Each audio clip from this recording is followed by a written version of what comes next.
Who is James Hormel, and why are so many people fighting over him?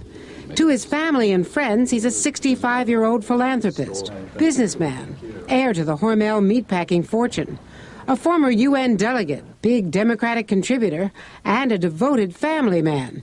5 kids, 13 grandchildren. If anything, too qualified to become U.S. ambassador to one of the world's least important diplomatic posts, Luxembourg. But Hormel has now waited a full year for Senate action, longer than any other nominee. Why? Because he is openly gay. That was NBC's Andrea Mitchell reporting in 1998. It would take 8 more months and relentless attacks from the right before my next guest would finally achieve his goal, and in so doing, he became the highest-ranking openly gay official in the U.S. government. Joining me now, former Ambassador James Hormel, co-author of Fit to Serve, Reflections on a Secret Life, Private Struggle, and Public Battle to become the first openly gay U.S. ambassador.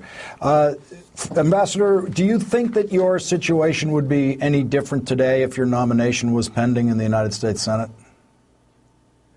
Well, I do think it would be different, Lawrence, and thank you for having me, by the way.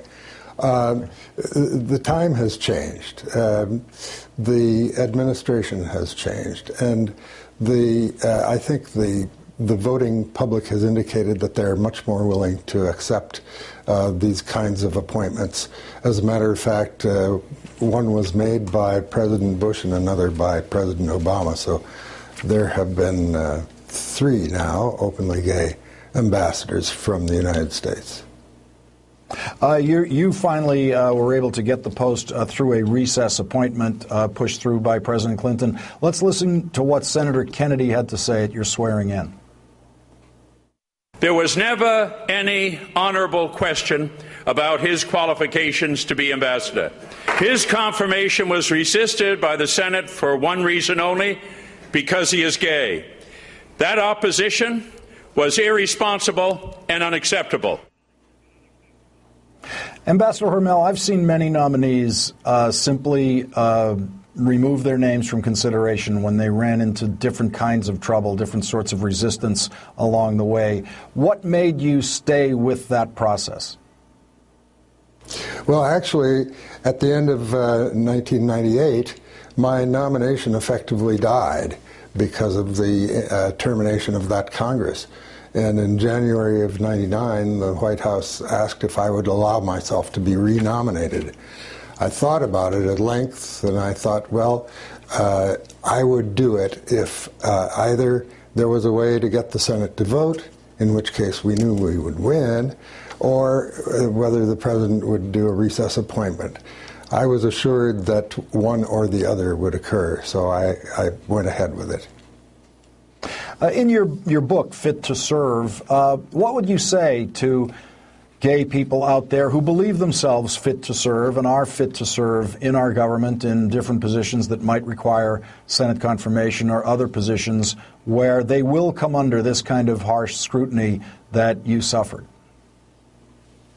Well, of course, I think that it's very important to be prepared for that kind of scrutiny, but it's also very important for one to be true to oneself. And if one is not willing to be open about his or her sexuality, sexual orientation, or gender identity, then there will be an enormous burden, a personal burden to carry around. And the coming out process, which includes this sort of thing, is a great relief, a great personal relief, and allows the individual to move forward in his or her own life, in his or her own way, following his or her own heart. I believe that's the essence of it. The book is called Fit to Serve, Reflections on a Secret Life, Private Struggle, and Public Battle to become the first openly gay U.S. ambassador. Ambassador James Hormel, thank you for joining me tonight, and thank you very much for persevering in that mission to get yourself to that ambassadorial post. I think we became a better country, and it was an important historical achievement for us to have witnessed. Well, thank you very much, Lawrence. It's a pleasure to be with you tonight and a privilege to be able to hear my story told. Thank you.